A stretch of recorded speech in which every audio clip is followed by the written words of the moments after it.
AP CM Chandrababu మాట్లాడుతున్నారు. Live చూద్దాం. ఈ విధంగా ఎవరు ప్రవర్తించలేదు. పవిత్రత దెబ్బతీసే విధంగా ఎవరు ప్రయత్నించలేదు. ఎన్టీ రామారావు గారు వచ్చినప్పుడు కాంప్లెక్స్ వైకుంఠ కాంప్లెక్స్ 1 కట్టారు. నేను వస్తానే వైకుంఠ 2 కాంప్లెక్స్ కట్టాం. నాకు వెంకటేశ్వర స్వామికి నాకు ఒక ప్రత్యేకమైన అనుబంధం. మా ఊరు నుంచి మా ఇంటి పైన బిల్డింగ్ పైన ఎక్కి చూస్తే మంగాపురం సైడ్ ఉండే నామాలు కనపడొస్తాయి. అది ఎప్పుడు కూడా చిన్నప్పుడు కూడా బ్రహ్మోత్సవ సందర్భాల్లో ఒక్క పొద్దుండి అదే మరి దేవుని దగ్గర పోయి దర్శనం చేసుకుంటే ఆనవాయితీ.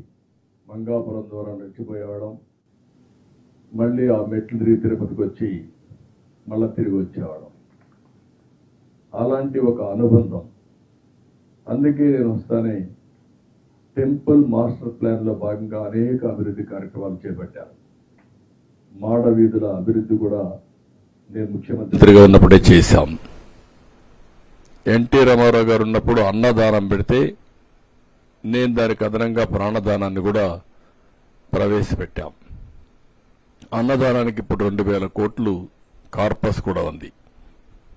ఎంతమందికైనా సరే భోజనం ఫ్రీగా పెట్టడమే కాకుండా ఒక పద్ధతి ప్రకారం వచ్చే వడ్డీతోనే సరిపోతా ఉంది. మళ్లీ డబ్బులు కార్పస్ పెరుగుతా ఉంది. అన్నదానంలో కూడా మీరు చూస్తే ప్రాణదానం కూడా కార్పస్ పెరుగుతా ఉంది, రోజు రోజుకు పెరుగుతా ఉంది. ఈ కార్యక్రమాన్ని 2003లో సిమ్స్లో ప్రారంభించాను. ఆ రోజే నేను కొండపైకి వెళ్ళి బ్రహ్మోత్సవ సందర్భంలో దేవునికి పట్టు వస్త్రాలు సమర్పించే సాంప్రదాయం అప్పుడే నా మీద దాడి జరిగింది. అది ఒక మిరాకల్. 24 claymore mines. సాక్షాత్తు భగవంతుడే నన్ను కాపాడాడు తప్ప లేకపోతే ఆ యాక్సిడెంట్లో బ్రతికే సమస్య లేదు. అది ఎప్పుడు కూడా నాకు గుర్తుంటుంది. అదే మరిగా అది ఒక పునర్జన్మగా నేను భావిస్తాను. అందుకే నేను ఏ పని చేసినా ఒక పవిత్రంగా 2 నిమిషాలు వెంకటేశ్వర స్వామిని తలుచుకొని చేస్తాను. అదొక నమ్మకం, నాకు ఒక బిలీఫ్ కూడా. ఇలాంటివి చేసుకుంటూ మనం ముందుకు పోయే సమయంలో మనం చూస్తే నాకొక్కడికే కాదు, ఇలాంటి అనుబంధం అనుభూతి కొన్ని కోట్ల మందికి ఉంది. అది వెంకటేశ్వర స్వామి మహత్యం. ఆ మహత్యం లేకపోతే ఇంతమందిని అట్రాక్ట్ చేసే పరిస్థితి కూడా రాదు.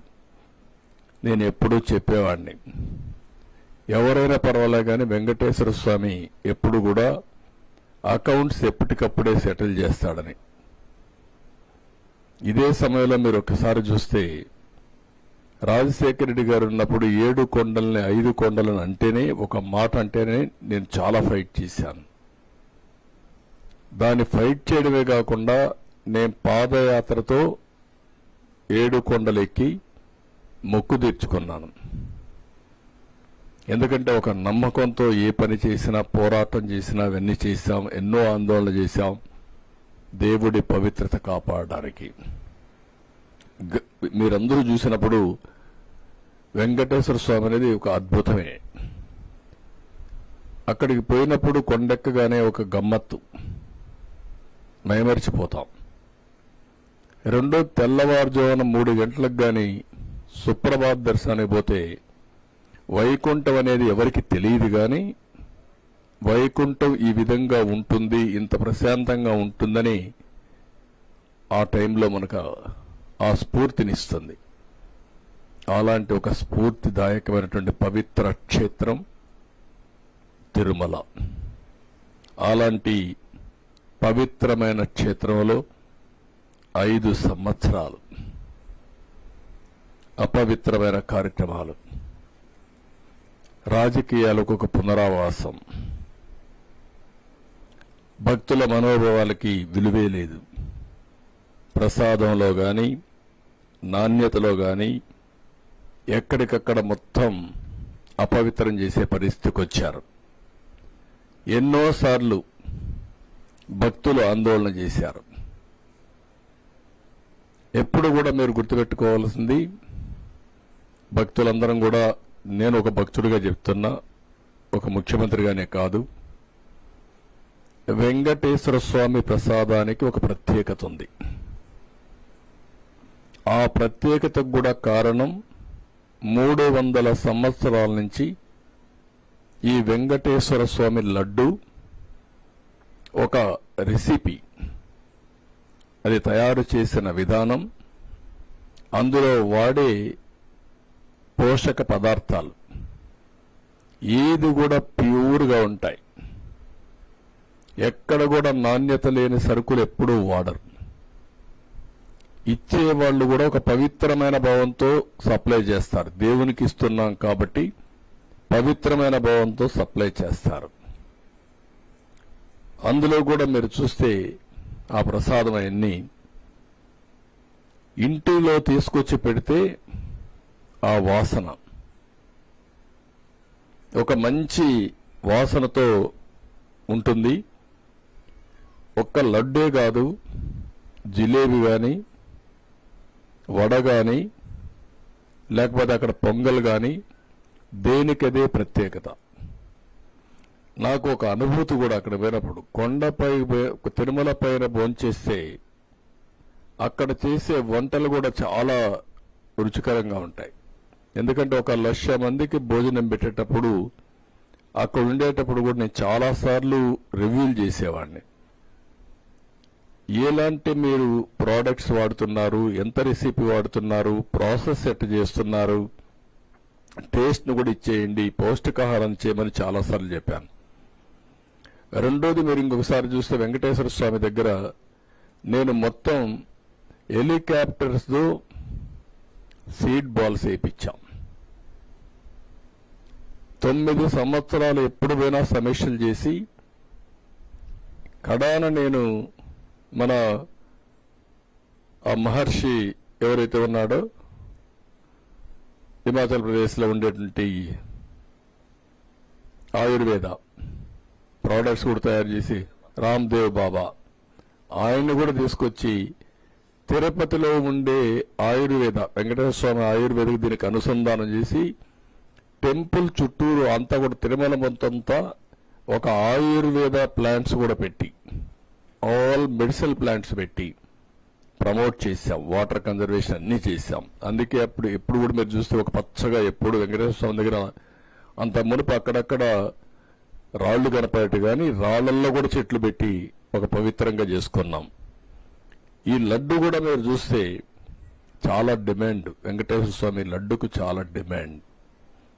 155 గ్రాములు. ఆ తయారీకి 40 గ్రాములు ఆవు నెయ్యి, 40 గ్రాములు శనగపిండ, ఇతర దిగుమతులు కలిసి 70 గ్రాములు మొత్తం ఉపయోగించి ఒక నాణ్యత, సువాసన, అందులో వేసే పదార్థాలన్నీ యూనిక్గా ఉంటాయి. దీన్ని జియోగ్రాఫికల్ ఇండికేషన్ ట్యాగ్ కూడా రిజిస్ట్రేషన్ చేసి 2009లో పేటెంట్ రైట్ కూడా పొందారు. అంటే వెంకటేశ్వర స్వామి ప్రసాదాన్ని ఎవ్వరూ కూడా కాపీ చేయడానికి వీలు లేదు.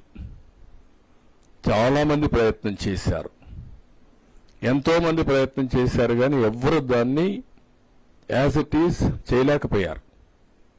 అంటే వెంకటేశ్వర స్వామి మహత్యం ఉంది కాబట్టి అక్కడ తయారు చేసే వాళ్ళందరూ డెడికేషన్తో పనిచేస్తారు కాబట్టి ఇచ్చే దాతలు కూడా with purity of heart, A ingredients ఇచ్చినా ఏది సరఫరా చేసినా చేస్తారు కాబట్టి ఆ పవిత్రత వచ్చింది, దానికి ఒక ప్రత్యేకత వచ్చింది. అలాంటి ప్రత్యేకత ఉండే ఈ వెంకటేశ్వర స్వామి దగ్గర వీళ్ళు వస్తారే ఇష్టానుసారంగా చేశారు. ట్రస్ట్ బోర్డుల నియామకం ఒక గ్యాంబ్లింగ్ కింద తయారైంది. చట్టాన్ని ఇష్ట ప్రకారం మార్చి దగ్గర 50 మంది నామినేషన్లకు ప్రోత్సహించే పరిస్థితి వస్తే కొన్ని హైకోర్టులో స్టేలు వచ్చే పరిస్థితికి వచ్చింది. ఎక్సెఫిషియోస్ కనపడడంతో ఎక్సెఫిషియో వీళ్ళంతా కొండపై వ్యాపారాలు చేయడం, వెంకటేశ్వర స్వామి టికెట్లు ఇష్ట ప్రకారం అమ్మడం.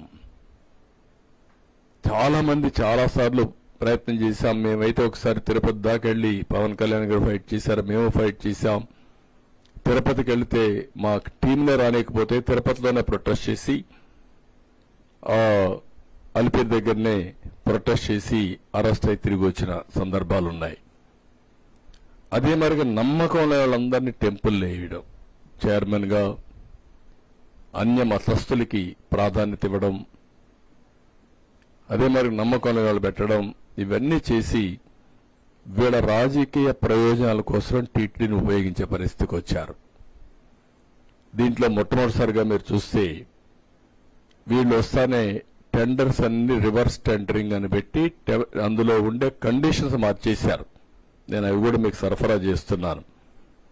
ఇందులో ఏవైతే వీళ్ళు వచ్చిన తర్వాత ఈ రివర్స్ టెండరింగ్ లో మీరు ఒకసారి చూస్తే మొత్తం క్లాస్ నెంబర్ కండిషన్ నెంబర్ 18లో 3 సంవత్సరాల అనుభవం ఉండాలంటే అట్లీస్ట్ దాన్ని సంవత్సరానికి చేశారు. డైరీ పెట్టిన ఫస్ట్ ఇయర్లోనే నెయ్యి సరఫరా చేయొచ్చని. రెండోది 4 లక్షల లీటర్ల మిల్క్ ఉత్పత్తి చేయాలని ఉంటే దాన్ని తీసేశారు. అంటే ఎవడైనా సరఫరా చేయొచ్చు, వాడి మిల్క్ లేకపోయినా పర్వాలేదు.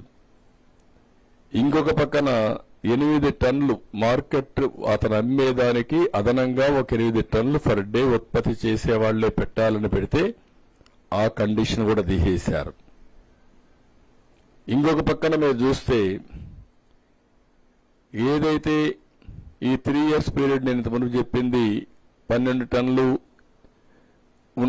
టన్నులు ఉంటే దాన్ని 8 టన్నులు చేశారు. 3 years ఉంటే దాన్ని 1 year చేశారు. ఇంకొక పక్క 250 కోట్లు మినిమం టర్న్ ఓవర్ 3 సంవత్సరాల్లో 1 సంవత్సరం ఉండాలి. అలాంటిది 150 కోట్లు తగ్గించారు. వీళ్ళు కొనే ప్రొక్యూర్మెంటే 200 కోట్లు ఉంటుంది. అలాంటి ప్రొక్యూర్మెంట్ ఉంటే దాన్ని 150 కోట్లకు తగ్గించారు. ఇంకొక పక్క రివర్స్ టెండరింగ్ పెట్టి అక్కడి నుంచి వీళ్ళ ఇష్ట ప్రకారం విన్యాసాలు చేసే పరిస్థితికి వచ్చారు. ఆ రివర్స్ టెండరింగ్ వల్ల ఈరోజు మనం ఒకసారి చూస్తే వీళ్ళు చేసిన పనికి కడాన పెద్ద పెద్ద సంస్థలు రాకుండా పోయే పరిస్థితికి వచ్చాయి. కండిషన్స్ అన్ని తీసేసి ఫ్లడ్ గేట్స్ ఓపెన్ చేశారు.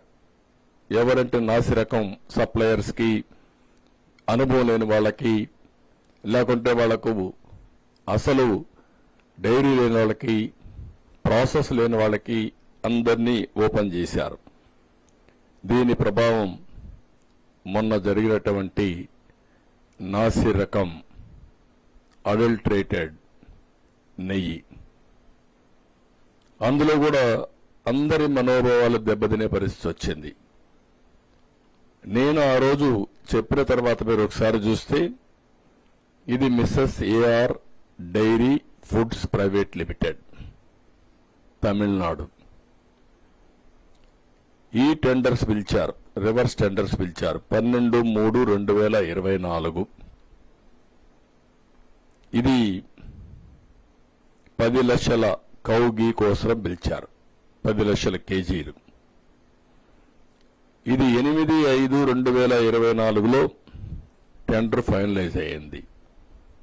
₹319.80 కేజీ. నేను అడుగుతున్నా, ₹319 ఇప్పుడు పామాయిల్ రావడంలా, డాల్డా రావడంలా. ఆ పరిస్థితిలో మీరు టెండర్ పిలిచి ₹319.80 మీరు టెండర్ కట్టబెట్టారు. అతను 12 జూన్ 2024 నుంచి సప్లై చేయడం మొదలుపెట్టాడు. అవి సప్లై చేసే కార్యక్రమంలో 2 ట్యాంకర్స్ 6/7/24 2, 15/7/24 2 ట్యాంకర్స్ సరిగా లేవని మా వాళ్ళు అనలైజ్ చేశారు. ఈవో ఇక్కడ ఒక విషయం మీకు చెప్పాలి.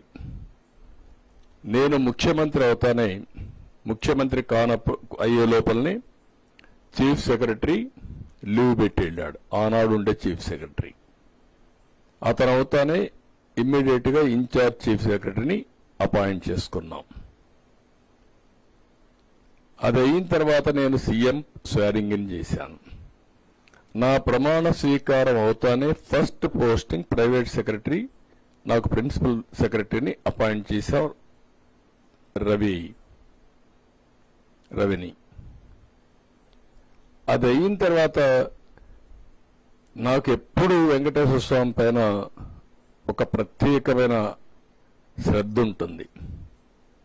నేను ఏ పోస్టింగ్స్ ఆలోచించలేదు.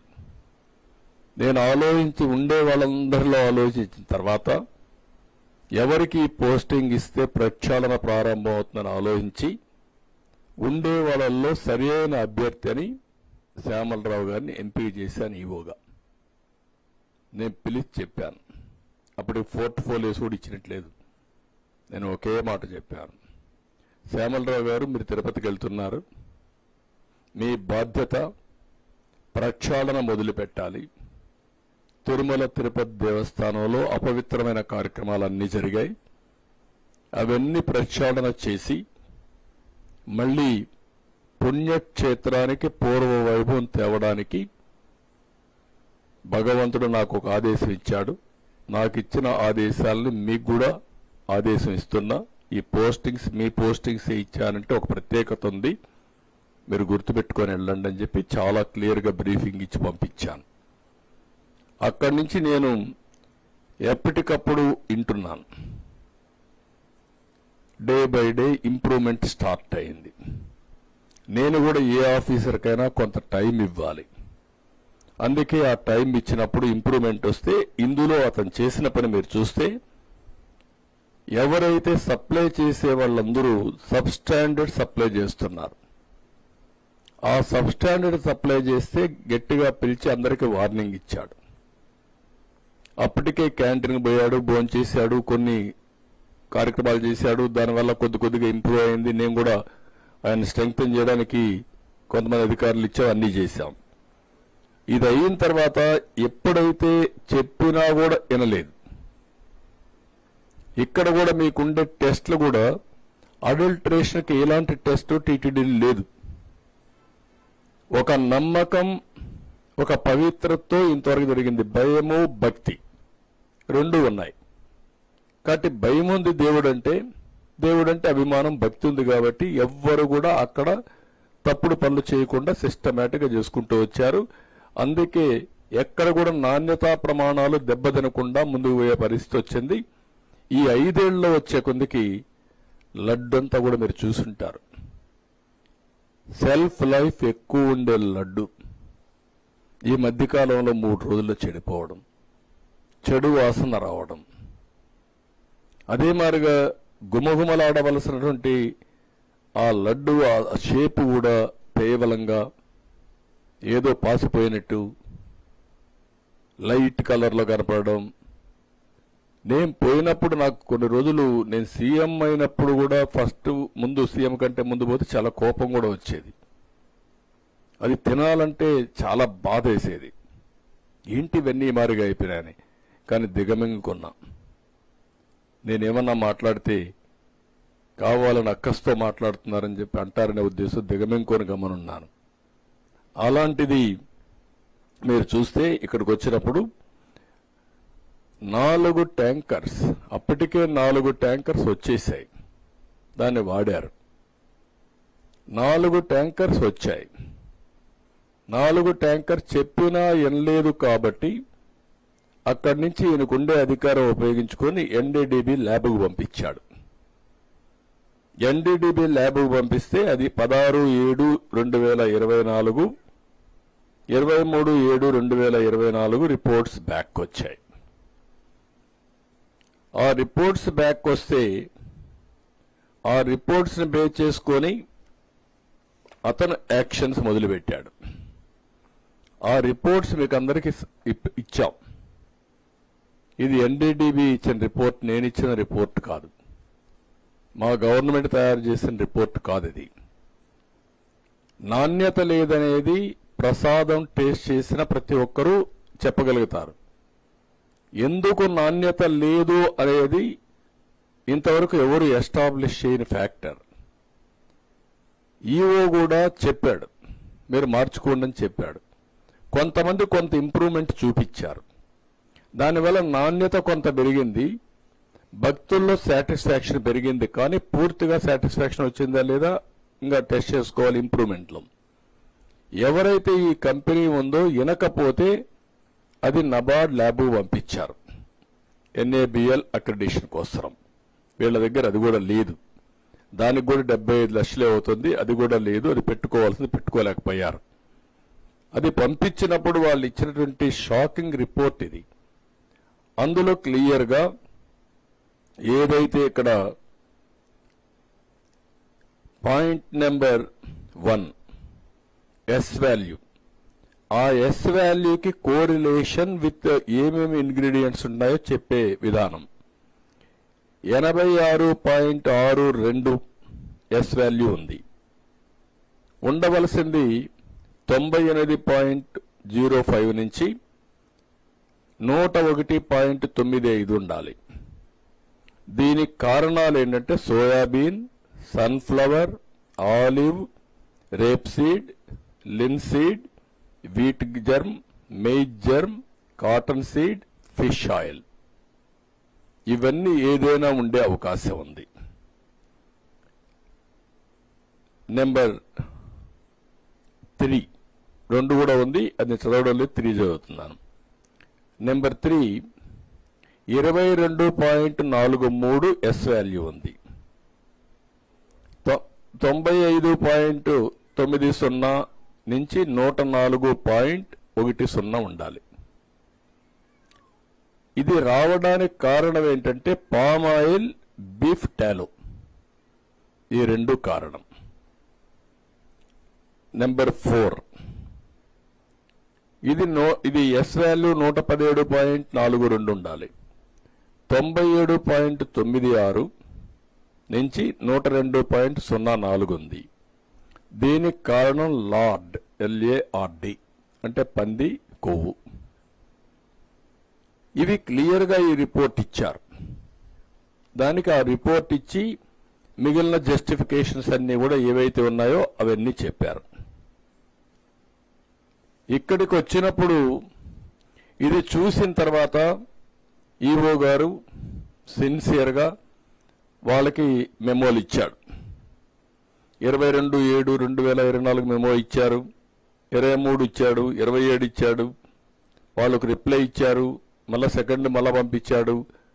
ఇవి సీరియస్గా అతను చేయాల్సినంత పెనాల్టీ ఒక 5% వేయడం, వాళ్ళని బ్లాక్ లిస్ట్లో పెట్టడం, ఇవన్నీ చేసి అబ్జెక్షన్స్ అన్ని వాళ్ళు చేసినట్టు కూడా మళ్ళా పంపించి ఆ రిపోర్ట్ పెండింగ్ ఉంది. అంటే వాళ్ళపైన యాక్షన్స్ అని చేసుకుంటున్నాడు. రెండోది ఒక ఎక్స్పర్ట్ కమిటీ వేశాడు. ఎక్స్పర్ట్ కమిటీ వేసి ఎవరైతే కొంతమందిని ఈ ఫీల్డ్లో బాగా సురేంద్రనాథ్ అని dairy expert and former principal and scientist NDRI Bengaluru, Vijayabhaskar dairy expert Hyderabad, Swarnalatha senior assistant professor, Mahadevan IIM Bengaluru, వీళ్ళందరితో ఒక కమిటీ వేసి కమిటీ రికమెండేషన్లు తెప్పించి దానిపైన యాక్షన్ స్టార్ట్ చేశాడు. ఇవన్నీ యాక్షన్ స్టార్ట్ చేసిన తర్వాత వాళ్ళు ఇచ్చిన రిపోర్ట్ బేస్ చేసుకుని మళ్ళా టెండర్స్ పిలిచాడు. 7/8/2024 10 లక్షల టన్ను కేజీలకి టెండర్లు పిలిచాడు. 4 డైరీస్ పార్టిసిపేట్ చేశాయి. అందులో Messrs Alpha milk food private limited, Hathras New Delhi L1, రెండోది MS Karnataka cooperative milk products and federation limited Bengaluru L2. వీళ్ళ రెండు కూడా 475.20 కోట్ చేశారు కేజీ. వాళ్ళకు 65-35%తో ఈ వర్కులు అలాట్ చేశాడు. ఇప్పుడు అది ఫోర్స్లో ఉంది. మళ్ళీ ఇప్పుడు ఇంకో టెండర్ పిలిచి 26/9/24కి డేట్ పెట్టి 20 లక్షల కేజీల కోసం 800 కిలోమీటర్ల డిస్టెన్స్ పెట్టి ఒకటి పిలిచారు. అది వర్కౌట్ అవుతా ఉంది. ఎన్డీడీబీ ముందుకొచ్చారు, ఈ ల్యాబ్ కూడా మేము పెడతామని. ఇది జరిగినటువంటి వాస్తవాలు. ఇక్కడికి వచ్చినప్పుడు ఇవన్నీ కూడా జరిగితే ఈరోజు నేనై ఇనిషియేషన్ చేయలేదు, నేను ప్రక్షాళన చేయమన్నాను. ప్రక్షాళన చేస్తే ఎన్ని రావాలనో అన్ని విషయాలు బయటపడే పరిస్థితి వచ్చింది. భగవంతుడి యొక్క మహత్యం అనుకోవచ్చు, ఏదనుకోవచ్చు, ఇది కూడా వచ్చింది. ఇప్పుడు వచ్చినప్పుడు ఒక రాజకీయ పార్టీ ప్రవర్తించవలసిన తీరు, ఈరోజు ప్రపంచంలో ఉండే హిందూ మనోభావాలు దెబ్బతిన్నాయి. ఆ రిపోర్టు బయట రాకుండా దాచిపెడితే అక్కడ ఈఓ గాని మిగిలిన వాళ్ళు గాని రేపు ఎప్పుడన్నా బయట వస్తే మనోభావాలు ఏ విధంగా ఉంటాయి? ఆ రిపోర్ట్ వస్తే మీరు స్పందించి చేసిన తప్పుని క్షమాపణ కోరి, మీరు కనీసం బుద్ధి జ్ఞానం ఉంటే, మనోభావాలపైన గౌరవం ఉంటే, మీరు చేసినది తప్పు క్షమించరాని నేరం. ఇప్పుడే కాదు, చరిత్రలో ఎప్పుడూ క్షమించరాని నేరం ఇది. ఇది చరిత్రలో మిగిలిపోతుంది. తప్పుడు పని చేసినప్పుడు మీరు చాలాసార్లు చూసాం. పోలవరం రివర్స్ టెండరింగ్ అన్నారు. ఏమైంది? ఏం ఆదా చేశారు మీరు? మొత్తం ఈరోజు 6 ఏళ్లు వెనక్కెళ్లిపోయే పరిస్థితికి వచ్చింది. మళ్ళా ఎదురుదాడి చేసేస్తున్నారు. దీంట్లో కూడా మీరు చేసి తప్పుడు పని చేసి మళ్ళా ఎదురుదాడి చేసే, అంటే మీరు చేసిన తప్పని మీరు చేసింది రైట్ అని సర్టిఫికెట్ వల్ల, అంటే మీరు బాబాయిని చంపి వేరే వాళ్ళ పైన పెడితే నేను యాక్సెప్ట్ చేయాలనా? వెంకటేశ్వర స్వామికి అపచారం చేసి మళ్ళా మీరు ఎదురుదాడి చేస్తే, లేకుంటే ఆ రిపోర్ట్ని తారుమారు చేసి మీకు నేను సహకరించాలనా? అంటే ఏమనుకుంటున్నారు మీరు? నిన్నటి నుంచి చూస్తున్న ఒక్కొక్కరి స్టేట్మెంట్లు కడుపు రగిలిపోతుంది, గుండె తరక్కుపోతుంది, ఆవేశం వస్తుంది. ప్రతి ఒక్కరికి సెంటిమెంట్ ఉంటాయి. మీకు నమ్మకం లేకపోవచ్చు. నమ్మకం లేకపోతే మీరు దూరంగా ఉండండి. నేను ఎప్పుడు కూడా ఒకటే చేశాను, ముఖ్యమంత్రిగా ఉన్నంత వరకు మత సామరస్యాన్ని కాపాడడం నా బాధ్యత. రెండోది, నేను నచ్చిన దేవుడికి పూజ చేసుకోవడం నా కర్తవ్యం. అట్లని చెప్పి వేరే మతాలను ఎప్పుడు కూడా నేను ద్వేషించడం కానీ అపచారం చేయలేదు. ఒకసారి చర్చిలపైన దాడులు జరిగితే నేనే ఇన్వెస్టిగేషన్కి వెళ్ళాను. మెదక్, తాడేపల్లిగూడెం రెండు కూడా చాలా స్టబన్గా యాక్ట్ చేసి మళ్ళా అలాంటి సంఘటనలు పునరావృతం కాకుండా చేశాను. మత సామరస్యాన్ని కాపాడాం. ఇప్పుడు మీరు చేసింది ఇన్ని చేసి ఇష్టానుసారంగా బాధ్యతారహితంగా భక్తుల మనోభావాలు దెబ్బతినే విధంగా చేసిన అపచారాలన్నీ కప్పిపుచ్చుకుంటూ ఎదురుదాడి చేస్తే తప్పు ఒప్పైపోతుందని, అపచారం ప్రజలు మర్చిపోతారని, లేకుంటే వేరే వాళ్ళపైన మీరేదో నెపం చేస్తే ఇవన్నీ జరిగిపోతాయనే పరిస్థితికి మీరు వచ్చారంటే ఎక్కడికి పోతున్నారని అడుగుతున్నా. ఏంటి మీ ధైర్యం? ఏమనుకుంటున్నారు మీరు? ఇంత అపచారం చేసిన తర్వాత కూడా ఇప్పటికి కూడా మీలో ఒక్క మాట రిపెంటెన్సీ రాలేదంటే మిమ్మల్ని ఏమనాలి? మిమ్మల్ని ఏ విధంగా ట్రీట్ చేయాలి? ప్రజలు ఏ భాషలో చెప్పాలి? ఇంకా ఏ విధంగా వాళ్ళు రియాక్ట్ కావాలి? ఇప్పటికే మనోభావాలన్నీ దెబ్బతిని ఒక్కొక్కరు ఎమోషన్లు కుంగిపోయే పరిస్థితికి వచ్చారు.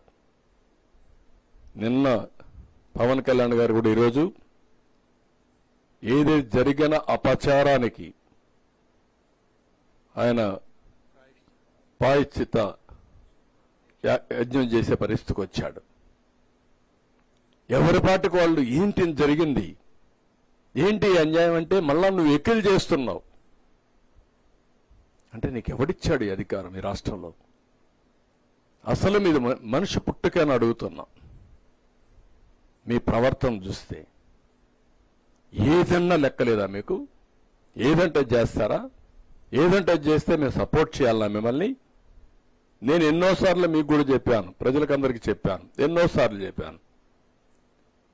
ఒక వ్యక్తి నేరస్తుడు, అందులో కూడా కరుడు గట్టిన నేరస్తుడు, రాజకీయ ముసుగులో ప్రజల్ని మోసం చేయడం కోసం వచ్చినప్పుడు ఒక పేపర్ పెట్టుకొని, ఒక టీవీ పెట్టుకొని విషాన్ని దింపుతూ అబద్ధాల్ని సత్యాలను చేయాలని ప్రయత్నం చేసే పరిస్థితి వచ్చినప్పుడు చాలా ప్రమాదం ఉంటుంది. అందుకే నేను ఎస్కోబార్ కూడా చెప్పా ఏం చేశాడని. కానీ ఈరోజు మనం చూస్తే ఇక్కడికి వచ్చినప్పుడు ఈరోజు మళ్ళా ఇతని ధైర్యం నాకు అర్థం కాలేదు. మీరు కూడా చూసుంటారు, ఒక లెటర్ రాశాడు పిఎంకి. ఎన్ని గట్స్ ఉండాలండి మీకు? మొత్తం దేశమంతా ప్రపంచమంతా హిందువులు కుతకుతలాడుతా ఉంటే ఇంకా నువ్వు అబద్ధాలతో అసత్యాలతో లెటర్ రాసి ఎదురుదాడి చేసే పరిస్థితికి వచ్చావంటే ఎవడిచ్చాడు నీకు ఈ అధికారం? ఏమనుకుంటున్నారు మీరు? అందుకే ఇక్కడ చూస్తే ఏమంటాడు ఇక్కడ, ఎవడైనా సరే ఒక ముఖ్యమంత్రిగా, the board of trustees consist of strong devotees of eminence from the divorce background and those recommended by union ministers and chief ministers of other states as well. This has been the practice for several decades. It is noteworthy that some of the current members of the TTD board are also affiliated to the BJP as well. Board members ఏం చేస్తారండి? ఎవరిని సేవ నువ్వు ఇవ్వని? ఏ service అయినా ఎక్కడి నుంచి వచ్చాడు? మీరందరూ ఒకటి గుర్తుపెట్టుకోవాలి, వెంకటేశ్వర స్వామి దగ్గర హిందూ సాంప్రదాయ ప్రకారం ఇంట్లో ఎవరైనా చనిపోతే 1 year వెళ్ళం, అది అపచారం. మా తండ్రి చనిపోయాడు, నేను సీఎంగా ఉన్నా, వెళ్ళలేదు 1 year. నేను బ్రహ్మోత్సవానికి కూడా పోయినట్లేదు ఆ సంవత్సరం. దట్ ఈజ్ మై ఆచారం. కొడుకు చనిపోతే 12వ రోజు వస్తావా నువ్వు? అపవిత్రం కాదా? నీకు కాకపోవచ్చు, దేవునికి. అది ఒక ఆచారం. మీరు ఎప్పుడు కూడా గుర్తుపెట్టుకోవాల్సింది, సోనియా గాంధీ వచ్చి అఫిడవిట్ ఇచ్చారు, నాకు దేవుని పైన నమ్మకం, దర్శనం చేసుకుంటానని. Abdul Kalam president of India ఒక అఫిడవిట్ ఇచ్చాడు, నేను వెంకటేశ్వర స్వామి పైన నమ్మకం ఉంటుంది, నేను దర్శనం చేసుకుంటాను. వాళ్ళకంటే గొప్పోళ్ళ మీరు? ఎందుకు ఇవ్వలేదండి? ప్రతి ఒక్క దేవాలయానికి కొన్ని ఇవి ఉంటాయి, సాంప్రదాయాలు ఉంటాయి, కొన్ని ట్రెడిషన్స్, ఆచారాలు ఉంటాయి. ఒక ఇంట్లో మనం పూజ చేయాలంటే, వెంకటేశ్వర స్వామికి ఇంట్లో పూజ చేయాలంటే సాంప్రదాయ ప్రకారం అన్ని విధాలా ప్రక్షాళన చేసిన తర్వాతనే, పవిత్రంగా అయిన తర్వాతనే చేస్తాం. అలాంటిది వెంకటేశ్వర స్వామి దేవాలయంలో ఇలాంటి అపవిత్రమైన కార్యక్రమాలు ఏంటని నేను అడుగుతున్నా. ఇలాంటి అపవిత్రమైన కార్యక్రమాలు చేసి మళ్ళా ఎదురుదాడి, ఎవరైతే టీటీడీ ఈఓ మాట్లాడుతున్నాడు, ఎక్స్-ఈఓ, టీటీడీ బోర్డు చైర్మన్, ఒక పక్క ఆయన భార్య బైబిల్ పట్టుకొని తిరుగుతూ ఉంటుంది, ఎక్కడ చూసినా ఫోటోలు వస్తున్నాయి. ఈయన మాట్లాడతాడు, మళ్ళీ ఎదురుదాడి చేస్తాడు. నీకు నమ్మకం లేకపోతే రావద్దు, అది వేరే విషయం. నువ్వు లేకపోతే లేరా ఇక్కడ?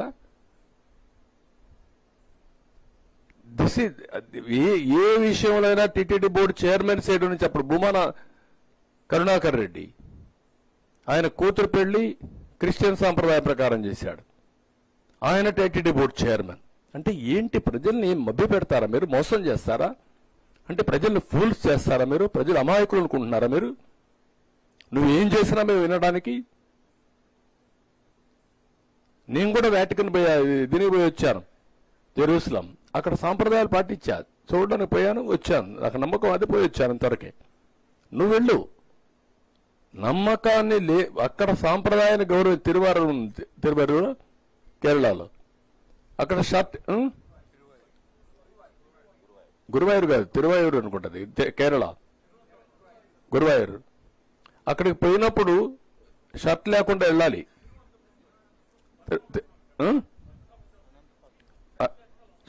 షర్ట్ లేకుండా వెళ్ళాలి, వెళ్తారు. దట్ ఈస్ దట్ సాంప్రదాయం. ఒక్కొక్క టెంపుల్కి ఒక్కొక్క సాంప్రదాయాలు ఉన్నాయి. వెంకటేశ్వర స్వామి దగ్గరికి వస్తే ఒక సాంప్రదాయం, శ్రీశైలం పోతే ఇంకొక సాంప్రదాయం. ఆ సాంప్రదాయాలు గౌరవిస్తేనే మనం పోవాలి.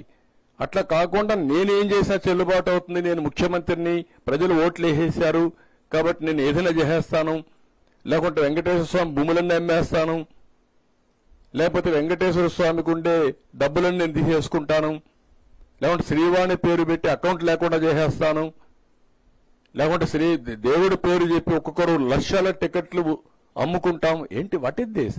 ఒక చైర్మన్ ఏంటంటే 3,75,000 టికెట్లు. ఏమైంది మీకు? 3,75,000 టికెట్లు ఇచ్చుకున్నారు వాళ్ళ పీరియడ్లో దర్శనానికి. ఇవన్నీ షాకింగ్. ఇవన్నీ చూస్తామంటే ఎక్కడికి పోతున్నామో అర్థం కాకుండా వీళ్ళు ఇష్ట ప్రకారం చేసే పరిస్థితికి వచ్చారు. దానిపైన ఈయన దాడి. Andhra Pradesh has little role in the management affairs of the Tirumala Tirupati Devasthanam temple. Little role. Destruction కి, నాంది బలికి గొడ్డలతో నరుకుతూ లిటిల్ రోల్ అంట. రెండోది, ఇతను మాట్లాడే మాటలు మీరు చూస్తే ఎంత దుర్మార్గం అంటే,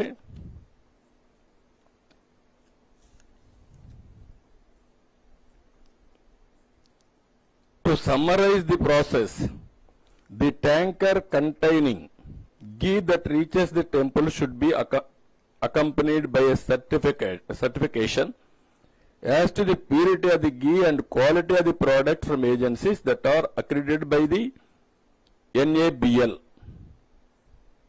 Further, at the temple, 3 samples are obtained from every tanker, and the same are tested, and only after the 3 samples passes the test would the ghee be allowed to be put to use.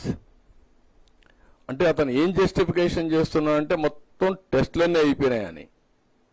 అక్కడ adulteration test లేదు.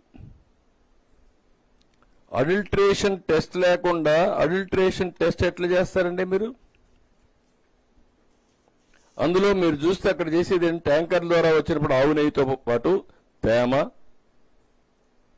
బీట్రో refractometer reading, కొవ్వు ఆమ్లం, RM విలువ, Baudouin పరీక్ష, mineral oil కోసం పరీక్ష, అదనపు రంగు కలిపారా, melting point, rancidity, milk fat,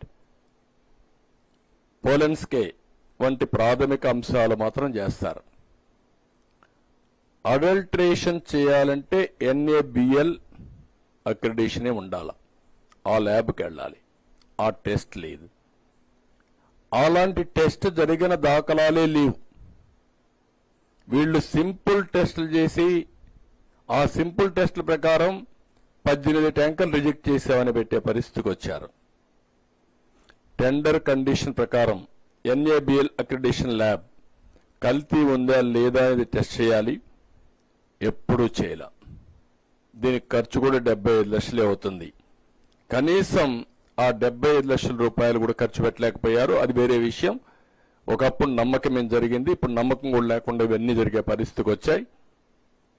ఇంగిత జ్ఞానం ఉండే ఎవడైనా సరే ఈఓగా వేసిన వ్యక్తి కానీ, మేనేజ్మెంట్ కానీ, ముఖ్యమంత్రికి కానీ 319 రూపాయలకు నెయ్యి వస్తుందండి. రివర్స్ టెండరింగ్ పెడతారా అండి? మీకు ఉండే కండిషన్ తీసేస్తారండి మీరు? అసలు పాలే అవసరం లేదు. 4 లక్షల లీటర్లు మిల్క్ మినిమం ఆపరేట్ చేయాలి. ఆపరేట్ చేస్తే అందులో వచ్చే గీ కానీ బయట చేసింది కానీ మొత్తమైనా కొంతవరకు ఉపయోగపడుతుందని పెడితే 4 లక్షల లీటర్లు అవసరం లేని పెడతారండి మీరు. 250 కోట్ల రూపాయలు టర్న్ ఓవర్ అవసరం లేని పెడతారండి మీరు. 3 ఏళ్లలో 1 ఇయర్ సరిపోతుందని పెట్టే పరిస్థితికి వచ్చారు. 3 ఏళ్లలో 1 ఇయర్ 250 అంటే 3 ఏళ్లలో 1 సంవత్సరం 150 కోట్లను పెట్టే పరిస్థితికి వచ్చారు. 12 టన్నులు అంతమంది పెడితే దాన్ని 8 టన్స్ తగ్గించేసే పరిస్థితి. అసలు అన్ని కండిషన్స్ డైల్యూట్ చేసేసి ఈరోజు మొత్తం ఈ వ్యవస్థని భ్రష్టు పట్టే పరిస్థితి వచ్చి మళ్ళా దాన్ని సింపుల్గా చేసి 18 సార్లు వీళ్ళు మేము రిజెక్ట్ చేసేసాం. With such robust procedure and practices in place it is impossible for adulteration ghee to pass through and be used in the preparation of ప్రసాదం. అంటే సర్టిఫికెట్ ఇచ్చేసావు అంటే జస్టిఫికేషన్ కూడా అడ్డదారిన ఇష్టానుసారంగా చేస్తూ అక్కడ మాట్లాడుతూ నా మీద ఇక్కడ కూడా విషయం కప్పే పరిస్థితికి వచ్చాడు. అక్కడ అంటాడు, the way in which mister Naidu acted was in a manner totally divide of social responsibility. Just as during several instances, tankers were rejected both during the previous Telugu Desam and YSR regime.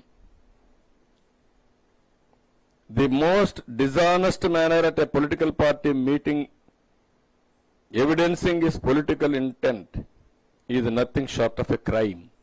నేను నేరం చేశాను, తప్పు చేశాను పట్టుకోవడానికి. ఎక్కడికి పోతున్నారో నాకైతే అర్థం కావడం లేదు. అదే సమయంలో ఇంకొక పక్కన చూస్తే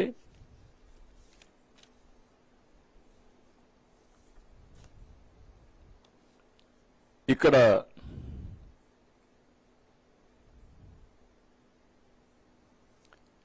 జస్టిఫికేషన్ చేసుకుంటున్నాడు. ఆ జస్టిఫికేషన్ ఈ పేరా అంతా మీరు 5వ పేర చదివితే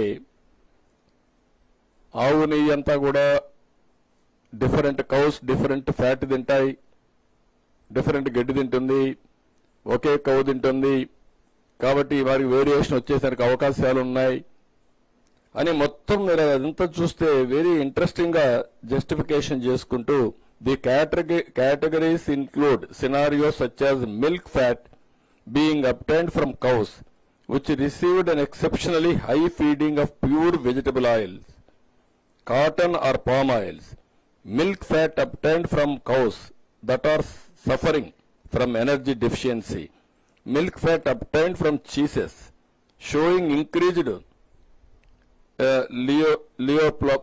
lipolysis and so forth. Therefore, if any of the above scenarios exist, then the methodology adopted would yield an incorrect and false positive result. Conclusion ఇచ్చేస్తున్నాడు ఇంట్లో కూర్చొని. నేను చేసిందే రైట్ కాబట్టి నేను చేశాను, మీరందరూ ఫాలో కావాలి.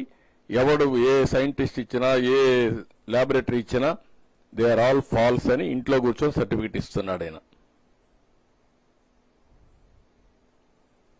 దానిపైన no responsible individual should make such shocking accusations having the potential to seriously besmirch the integrity and sanctity of a world-renowned organization such as the TTD and hurt the sentiments of crores of people on the basis of an inconclusive finding, let alone a politician like Mr. Chandrababu Naidu. అంటే what are you talking? నువ్వేమి చేసినా ఎంత అపవిత్రం చేసినా ప్రజలు అందుకే shocking treatment ఇచ్చారు. ఇలాంటి తెలుసుంటే అది కూడా వచ్చేది కాదు. సంఘ బహిష్కరణ చేసేవాళ్ళు, రాష్ట్ర బహిష్కరణకి ఎలిజిబుల్ అయిన వ్యక్తులు వీళ్ళు. ఈ లెటర్లో మీరు ఒకసారి చూస్తే ఎంత అబద్ధాలు రాసేస్తున్నా అంటే 15,000 కేజీల నెయ్యి తయారీకి 3,75,000 లీటర్ల పాలు అవసరం అవుతాయండి. వీటి నుంచి నెయ్యిని సేకరించాలి. దీనికి 37,000 ఆవులకు మంచి గడ్డి దాణా ఇవ్వలేదని సర్టిఫికేషన్ ఇస్తున్నాడు.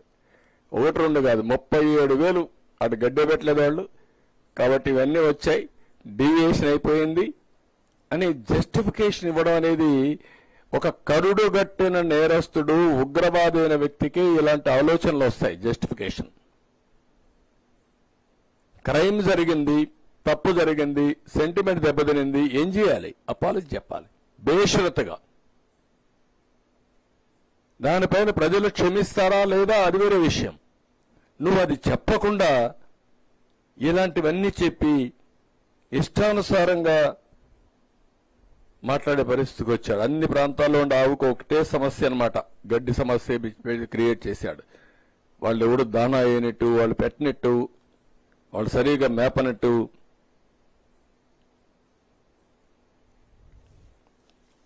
ఇది కాకుండా ఇంకొక పక్కన మనం చూస్తా ఉంటే ఇవన్నీ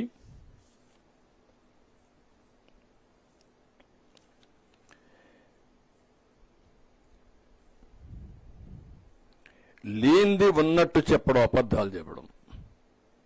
ఇక్కడ 6వ పేజీలో మీరు చూస్తే ఒకసారి, the testing labs have been strengthen. The TTD has associated with CFTRI, Central Food Technology Research Institute, to strengthen the testing process. Further, the TTD has initiated so and so measures. అంటే CFTRI అసలు ఏమీ లేదు. మన వాళ్ళు food టెక్నాలజీకి CFTRIలో పనిచేసిన ఒక వ్యక్తి రిటైర్ అయితే అతను తీసుకొని టెస్టింగ్ పెట్టుకున్నారు.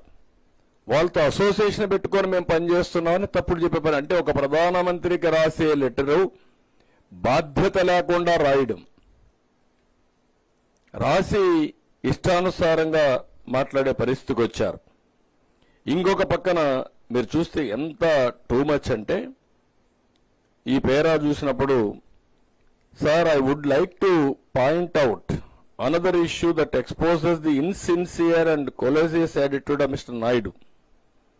From the facts that we have made public, it appears that samples from a ghee tanker that had reached Tirumala 12th July 24 had appeared to be questionable quality and could not pass the 3 tests. On examination, and samples of the same were sent to the NDDB Calf laboratory on 17th July 24, and the findings of the analysis were reported on 23rd July 24. It is crucial to note that the ghee allegedly adulterated was rejected and not allowed to enter the premises of the TTD. ముందు వచ్చిన 4 ట్యాంకర్లు ఎక్కడ పోయినాయండి? ఎవడో వాడాడు. అంటే అబద్ధాలు చెప్పడానికి కూడా హద్దే లేకుండా మహాడేస్తున్నాడు. రేపు ఒక ప్రధానమంత్రికి రాస్తున్నావు, ఒక బాధ్యత కలిగిన ప్రధానమంత్రి, నువ్వు ఒక ఎమ్మెల్యేవి, ఒక మాజీ ముఖ్యమంత్రివి, బాధ్యత లేదండి? రాసేటప్పుడు 4 ట్యాంకర్లు వచ్చాయి, 4 ట్యాంకర్లు చెప్పారు, చెప్పినా వినలేదు, డౌట్ వచ్చింది, ఎన్డీడీబీ పంపించారు, ఎన్ఏఎల్ అక్రిడిషన్ చేశారు, చేసిన తర్వాత ఎస్టాబ్లిష్ చేశారని చెప్పినా మళ్ళా ఇది మాట్లాడే పరిస్థితికి వచ్చాడు. However mister Naidu acting with total disregard to strong religious sentiments. నాకు రిలీజియస్ సెంటిమెంట్ లేదు, ఈయనకి రిలీజియస్ సెంటిమెంట్ ఉంది. రాముడి తల తీసేస్తే నేను అక్కడ ఏం జరిగిందో కనుక్కొని ప్రొటెస్ట్ చేద్దామని వెళితే రామతీర్థం నా మీద కేసులు పెట్టి పోనీయకుండా చేశారు. అలాంటి దుర్మార్గమైన కార్యక్రమాలు మీరు చేసి, దేవుళ్లపైన దాడులు చేసి, అడ్డొచ్చిన వాళ్ళపైన కేసులు పెట్టి ఇష్ట ప్రకారం చేసే పరిస్థితికి వచ్చారు. ఇక్కడ ఇంకోటి రాస్తాడు నా మీద, the inaction of Mr. Naidu for the period of 2 months conveys that he did not believe that the ghee was adulterated physically with animal fat, and the finding of questionable quality was made in the process of routine checks as per the protocol. Totally confused.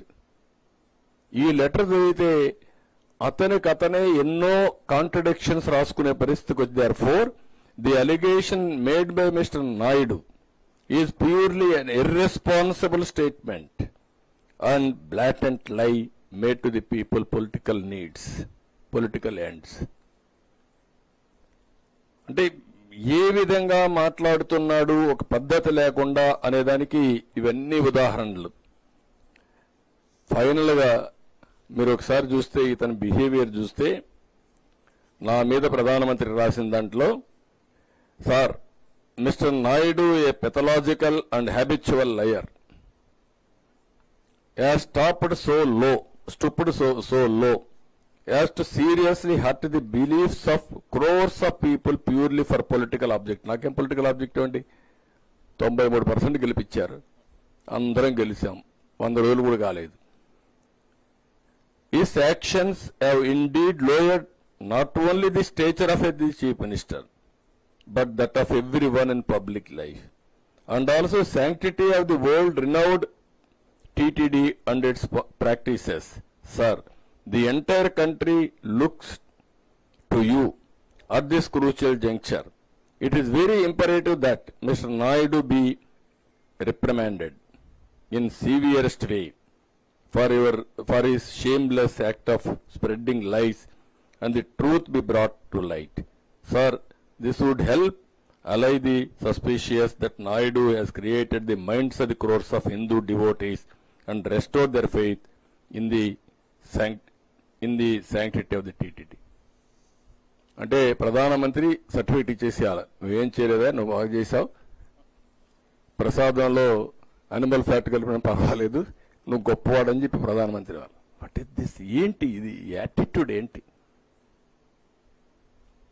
ఇలాంటి వాళ్ళు రాజకీయాల్లో ఉంటే నేను ఎన్నోసార్లు చెప్పాను, ఇలాంటి వాళ్ళతో రాజకీయం చేయడం, ఇలాంటి పొలిటికల్ పార్టీలుంటే అలాంటి పొలిటికల్ పార్టీలతో సమాధానం చెప్పడం కూడా జాతికే అవమానం. అలాంటి దుర్మార్గమైన కార్యక్రమాలు ఈ రాష్ట్రంలో జరుగుతున్నాయి. సిగ్గు, ఎగ్గు, లేకుంటే భయం, లేకుంటే ఏమనుకుంటారో, చీకొడతారేమో జరిగింది. ఎవ్రీబడి తిన్నవాళ్ళ ప్రసాదాన్ని తిన్నవాళ్లకు మర్చిపోతారండి? ఆ భోజనం తిన్నవాడు ఇప్పటికి కూడా గుర్తుపెట్టుకున్నారు. దేవుని దగ్గరకు వచ్చిన వాళ్ళు ఎన్ని ఇబ్బందులు పడ్డారండి. ఆడవాళ్ళని ఇష్టప్రకారం తొయ్యడం ఒకటి కాదు, ఇష్టానుసారంగా జరిగే పరిస్థితి వచ్చింది. ఇది ఒక విధంగా చెప్పాలంటే భగవంతుడికి తెలుసు ఇవన్నీ. వెంకటేశ్వర స్వామికి ఆయన కాపాడుకోగలుగుతాడు. ఆయన పవిత్రతను ఎవ్వడూ మలినం చేయలేడు. మనం మలినం చేస్తున్నామనుకుంటే ఆ మలినం చేయాలనే ప్రయత్నం చేసే ఎవరైనా సరే పనిష్మెంట్ తీసుకోవాల్సిందే. దాంట్లో నాకు ఏం సెకండ్ థాట్స్ లేదు. కానీ ఒక ప్రభుత్వ అధినేతగా ఒక ప్రభుత్వం చేయవలసిన బాధ్యత, అది వెంకటేశ్వర స్వామి మా దగ్గర చేపిస్తున్నాడు. అందుకనే 2 రోజులు నేను అన్ని స్టడీ చేశాను. ఈఓ దగ్గర నుంచి రిపోర్ట్ తెప్పించాం. 3-4 టైమ్స్ మేము మీటింగ్లు పెట్టుకున్నాం. నేను కేంద్రంలో ఉండే మంత్రులు కానీ వాళ్ళతో కూడా మాట్లాడాను. అదే సమయంలో ఇక్కడుండే మిత్రపక్షాలతో మాట్లాడాను. అటు మిత్రుడు పవన్ కళ్యాణ్ గారితో, బీజేపీ రాష్ట్ర పార్టీ అధ్యక్షుడు పురంధేశ్వరితో, ఇద్దరితో మాట్లాడాను. మాట్లాడినాక ఒక కన్క్లూషన్కి వచ్చాం. ఈ యొక్క టెంపుల్ యొక్క పవిత్రత కాపాడడం మా అందరి బాధ్యత. ఎలాంటి లోటు రానియమని దేవుని పైన నమ్మకం ఉండే ప్రతి ఒక్క భక్తులకి హామీ ఇస్తున్నాం. జరిగిన అపచారానికి, అపవిత్రతకి మేమందరం మీ విధంగానే బాధపడుతున్నాం, క్షోభ అనుభవిస్తున్నాం. కానీ ఎలాంటి చిన్న నిర్లక్ష్యం లేకుండా దీన్ని టోటల్గా ప్రక్షాళన చేసి మళ్లీ పవిత్రతను కాపాడి మళ్లీ ఆ దేవుడికి పూర్వ వైభవం తేవడానికి, మనం పూర్వ వైభవం తేవడానికి కాదు, ఆయనే ఆ పూర్వ వైభవం కాపాడుకుంటాడు. మన వంతు మనమందరం కూడా నిమిత్త మాత్రులుగా ఏం చేయాలనో అది చేయాల్సిన అవసరం ఉంది. ఇప్పటికే టీటీడీ 2 పార్ట్లు ఇక్కడ. టీటీడీ ఇప్పటికే ఒక ఆగస్టు 15న అంటే బ్రహ్మోత్సవాలకు మునిపే ఒక పవిత్ర యాగం చేస్తారు.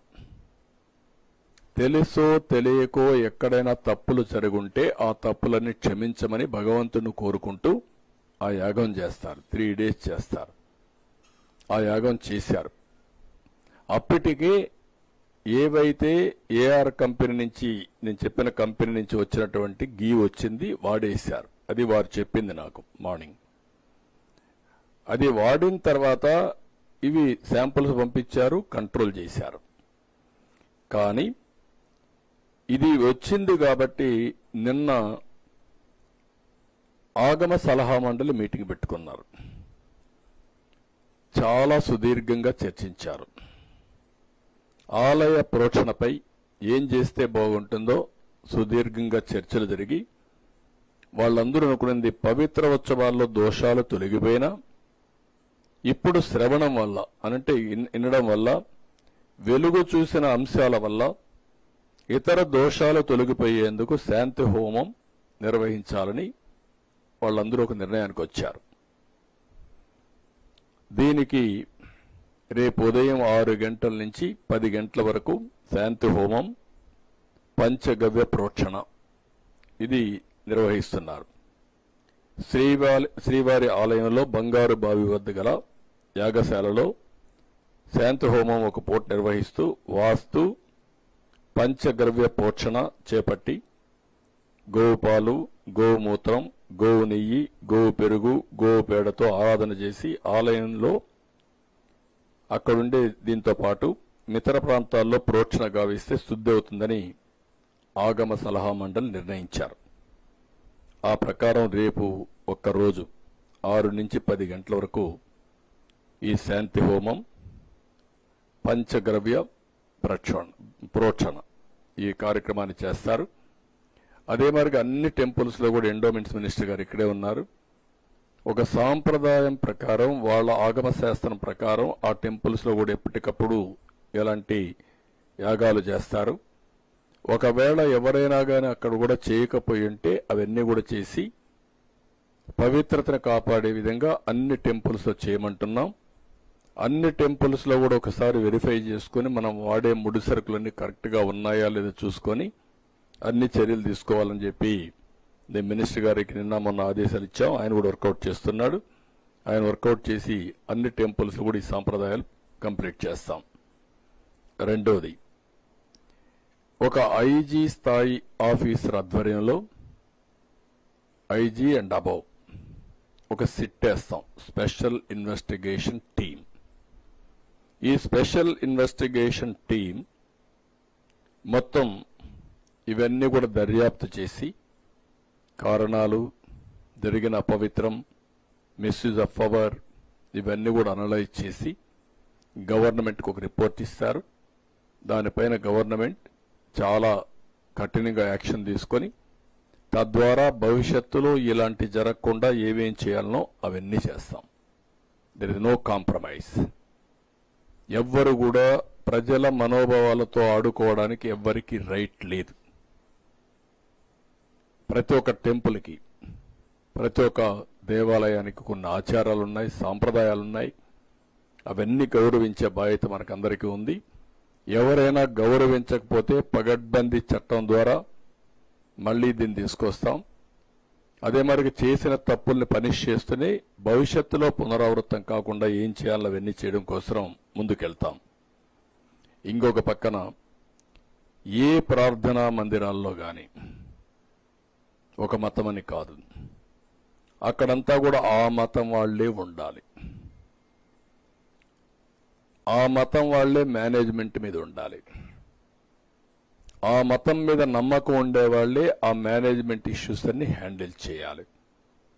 అందులో నేరస్తులు గాని, సంఘ విద్రోహ శక్తులు గాని అలాంటి లేకుండా వెరిఫై చేసుకుంటాం బోర్డు మేనేజ్మెంట్ బోర్డులు వేసేటప్పుడు. ఇవన్నీ కూడా తీసుకొచ్చి సాంప్రదాయాలకు అనుగుణంగా ఇవన్నీ తీసుకొస్తాం. అదే సమయంలో అక్కడ పనిచేసే వాళ్ళ దగ్గర నుంచి, మేనేజ్మెంట్స్ దగ్గర నుంచి అన్ని జాగ్రత్తలు తీసుకుంటాం. ఒక దేవాలయాలే కాదు, మసీదులు గాని, ప్రార్థనాలయాలు, మీ చర్చెస్ గాని అన్ని దిక్కల ఇది పాటిస్తాం. అందరం కూడా మత సామరస్యాన్ని కాపాడుకోవాలి. వేరే మతస్థులకు అనవసరంగా ఇబ్బందులు కలిగించే విధంగా ఎవ్వరూ ప్రొవోక్ చేయడానికి వీల్లేదు. అది కూడా తీసుకొస్తాం. అవసరమైతే ఒక ప్రత్యేకమైన చట్టాన్ని తీసుకొస్తాం, దాన్ని అమలు చేస్తాం. అదే మాదిరిగా అన్ని దేవాలయాల్లో నేను ఇంత మునిపే చెప్పాను, ఈ ప్రోషణ శుద్ధి కార్యక్రమాలు చేస్తారు, అవి కూడా చేస్తారు. ఇంకొక పక్కన మొత్తం దేవాలయాల నిర్వహణపై ఇప్పటికే ఆగమ శాస్త్ర ప్రకారం పనిచేస్తారు. వాళ్ళకు ఒక్కొక్క టెంపుల్కు కొన్ని శాస్త్రాలు ఉంటాయి. వైష్ణవ టెంపుల్స్ ఒక పద్ధతి ఉంటుంది, అదే మాదిరిగా శైవ టెంపుల్స్ ఇంకో విధంగా ఉంటుంది. అవన్నీ కూడా వర్కౌట్ చేస్తారు.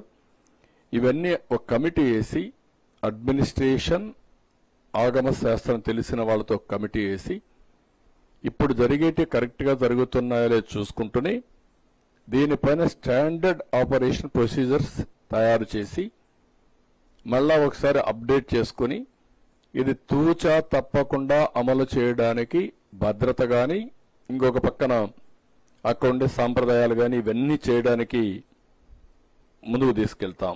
అందులో వైదిక, ధార్మిక, ఆగమ పండితులు కూడా ఉంటారు. వీళ్ళందరూ కూర్చొని ఆ టెంపుల్ టెంపుల్కి ఒక విధి ఉంటుంది కాబట్టి అన్ని టెంపుల్స్ పరిగణలో తీసుకొని రిపోర్ట్ ఇస్తారు, దాన్ని అమలు చేస్తాం.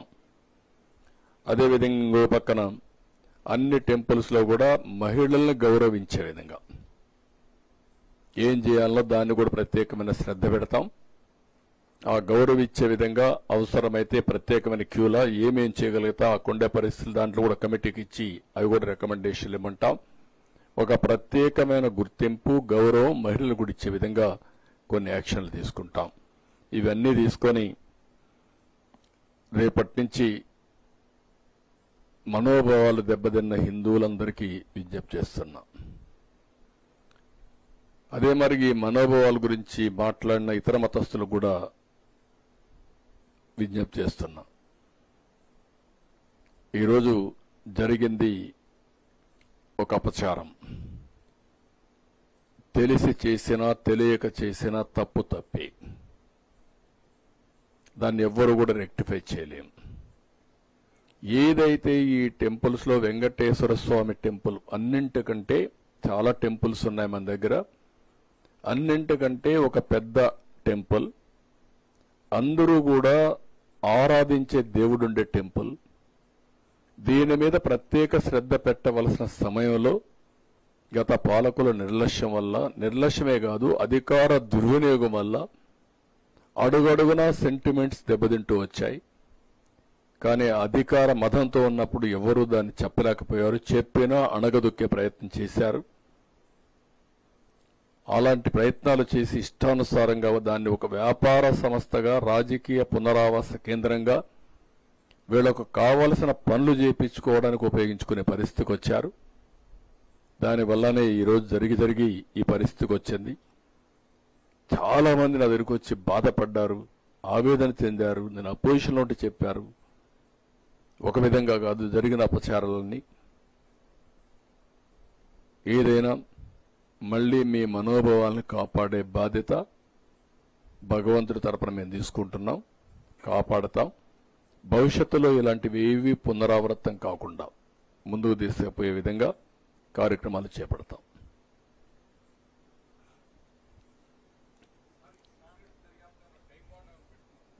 వర్కౌట్ చేస్తాం. అన్ని కూడా దాని టైం చూసుకొని టర్మ్స్ అండ్ కండిషన్లో విల్ పుట్ ఇట్.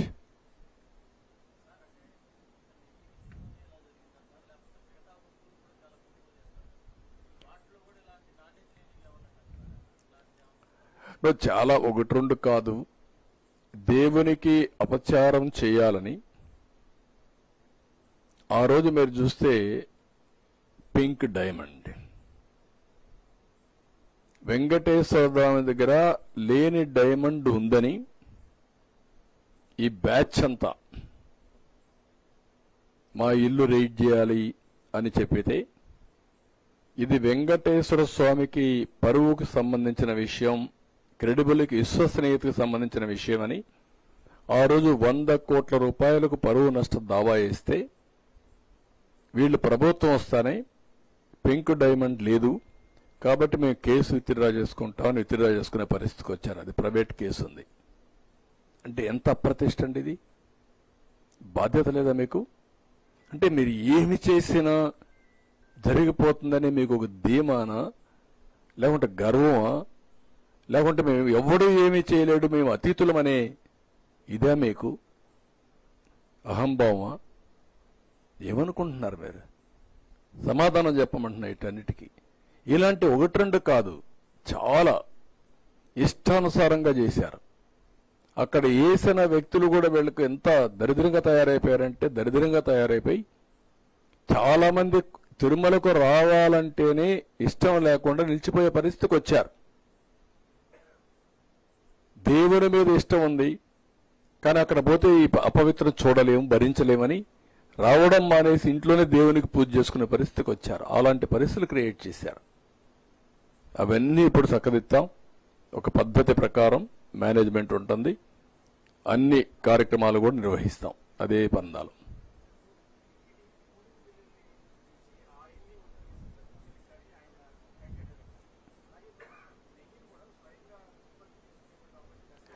అంటే మనకి ఏమైందంటే పెరిగిన తర్వాత ఒక పవిత్రమైన కార్యక్రమాన్ని నిర్వహించడం ఒక ఆస్పెక్ట్ అయితే, ఇవన్నీ తయారు చేయాలంటే కూడా చాలా సమస్యలు ఉంటాయి.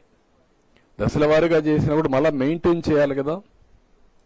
అది మెయింటైన్ చేయాలంటే కూడా దేవునికి సేవలు చేయాలి, ఇవన్నీ కూడా చేయాలి. కాబట్టి కొన్ని ఇబ్బందులు ఉంటాయి. ఏదైనా పవిత్రంగా జరగడానికి ఒక పవిత్ర భావంతో వచ్చి పనిచేసే వాళ్ళు చాలా మంది ఉన్నారు. వాళ్ళకు అవకాశం ఇస్తే దేవుని మీద భక్తి భయం ఉండేవాళ్ళు చాలా మంది ఉన్నారు. వాళ్ళు సేవ చేయడానికి సిద్ధంగా ఉన్నారు. నేను ఉన్నప్పుడు ఒకటి పెట్టాను, మీరు గుర్తుపెట్టుకోవాలి. పుట్టపర్తి సాయిబాబా దగ్గరికి డాక్టర్స్ వస్తారు. 15 రోజులు, ఒక నెల హాస్పిటల్లో పనిచేసి ఆయన దర్శనం చేసుకొని వెళ్తారు.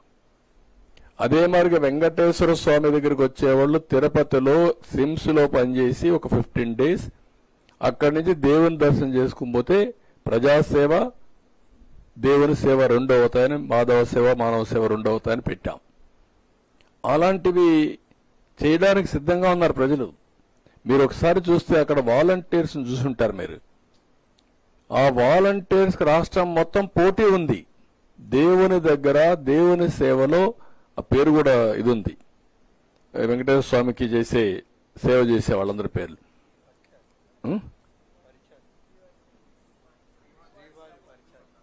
శ్రీవారి సేవకులు. ఆ కార్యక్రమంలో వాళ్ళు ఎంత ఇన్వాల్వ్ అయి పనిచేస్తున్నారంటే ఒక భక్తిభావం, ఒక డివోషన్, డెడికేషన్, అలాంటి వాళ్ళు చాలా మంది ఉన్నారు. సాయిబాబా చనిపోయి చాలా రోజులైనా 30,000 మంది all over the world volunteers ఉన్నారు స్వచ్ఛందంగా పనిచేయడానికి. అలాంటి వారి సేవలు మనం ఉపయోగించుకుంటే అన్ని కార్యక్రమాలు కూడా సుజావుగా జరుగుతాయి. అసలు దేవుడి మీద నమ్మకం లేని వాళ్ళు వస్తే ఇట్లే ఉంటాయి. ఇక్కడ బేసిక్ గా మనకు కావాల్సిన దేవుడి మీద నమ్మకం లేదు. వీళ్ళకు నమ్మకం లేకపోతే దూరంగా ఉండండి. నీకు ప్రజాస్వామ్యంలో ఓటేశారని చెప్పి దేవుని పైన పెత్తనం చేయడానికి మీరెవరండి? దట్ వాట ఒక భక్తుడికి అడుగుతాను నేను, నువ్వెవరివి? నీకేంటి సంబంధం? నేను ఇంతవరకు ఎప్పుడైనా మీరు చూడండి, ఎప్పుడు పోయినా కూడా నేను క్యూ లైన్లోనే వెళ్తాను. మాజీ ముఖ్యమంత్రిగా డైరెక్ట్గా పోయే అవకాశం ఉంది, వెళ్ళను.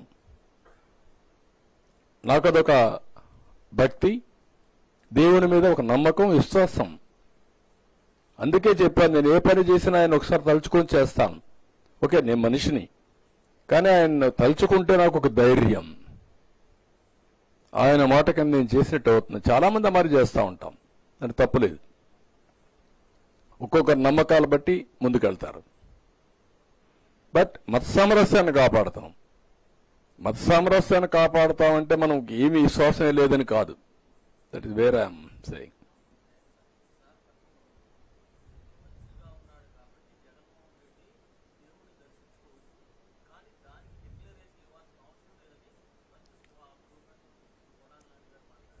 అంటే నేనేమంటానంటే ఆయన దేవుణ్ణి దర్శించుకోవచ్చు. దేవుడి మీద నమ్మకం ఉందా లేదా అనేది ఇంపార్టెంట్. నమ్మకం ఉందని డిక్లరేషన్ నాకు కాదు, సాంప్రదాయ ప్రకారం ఎండోమెంట్కి ఇమ్మంటున్నాం, ట్రస్టీకి ఇమ్మంటున్నాం. ట్రస్టీకి ఇవ్వడం నీకు బాధ్యత లేదా? ఆ సాంప్రదాయాలను గౌరవించకపోతే నువ్వు ఎందుకు పోవాలి? నీకు అధికారం ఇచ్చింది ముఖ్యమంత్రిగా అధికారం ఇచ్చారు, కానీ సాంప్రదాయాలకు విరుద్ధంగా పనిచేయమని మీకు అధికారం ఇవ్వలేదు. You must know that. అది అడిగితే బూతులు తిట్టారు. ఇంకా ఏ ఎక్స్టెంట్కి పోయారంటే, ఏంటయా హనుమాన్కి చేయి నరికేస్తే ఏమైంది? బొమ్మే కదా. బొమ్మ అండి హనుమాన్, వెంకటేశ్వర బొమ్మ అండి. రాముల వారి తల తీసేస్తే ఏముంది? ఇంకో విగ్రహం పెట్టుకోవచ్చు కదా. ఎందుకు వీళ్ళంతా వారు చేస్తున్నారంటే మీకు అంతా ఇదండి. ఏ టెంపుల్ అయినా మనోభావాలు లేవండి. రథాలు పోతే, ఆ కొండ సింహాలు పోతే ఏముంది ఇంకోటి చేయించుకో. ఆ రథం కాలిపోతే ఏమైంది? కాలిపోయింది, తేనెటీగలు వచ్చాయి. అంటే అంత రెక్లెస్ సమాధానాలు. ఈ పోర్ట్లో అగ్ని ప్రమాదం జరిగితే జరిగింది, ఏం జరగదా? ఇది నిర్లక్ష్యంగా ప్రవర్తించిన తీరు ఈరోజు సెంటిమెంట్స్ని దెబ్బతీసే పరిస్థితి వచ్చింది. సెంటిమెంట్సే కాదు, అందరి మనోభావాలు బాగా దెబ్బతినే పరిస్థితికి వచ్చింది. That is where we are today. అందుకే నేను ఈ బాధపడుతూ చెప్తున్నా, ప్రతి ఒక్కరూ కూడా మనం భగవంతుడిని క్షమాపణ కోరాల్సిన అవసరం ఉంది. మనం అందరం ఉండి భగవంతుడికి అపచారం జరగకుండా కాపాడలేకపోయామనేది, మనందరం నివారించలేకపోయామనేది క్షమాపణ కోరుకోవాల్సిన అవసరం ఉంది. ఇంకా భగవంతుడే చూసుకుంటాడు, అది వేరే విషయం. కానీ మనందరి బాధ్యత, ప్రతి ఒక్కరూ ఎవరైనా సరే ఆయన పైన నమ్మకం ఉండే ప్రతి ఒక్క వ్యక్తి క్షమాపణ కోరుకోవాల్సిన. ఇంకా ఇలాంటి వాళ్ళు ఉండి ఎదురుదాడి చేసే వాళ్ళు ఉన్నారంటే ఇంకా భగవంతుడే దానికి సాక్షి. నేను వెరీ క్లియర్ అన్నట్టు. ఏ మతమైనా సరే, ఎవరైనా సరే, దాని తప్పులేదు. నీకు ఏ నమ్మకం అది చేసుకో, నేను ఎప్పుడు కాదన్నా. కానీ ఇలాంటి దౌర్జన్యాలు చేసి, ఎదురుదాడులు చేసి, ఇష్టానుసారంగా అబద్ధాలు చెప్పి, అబద్ధాలని నిజాలుగా నమ్మించాలని ప్రయత్నం చేయడం స్వామి ద్రోహం. I'm very clear. Thank you.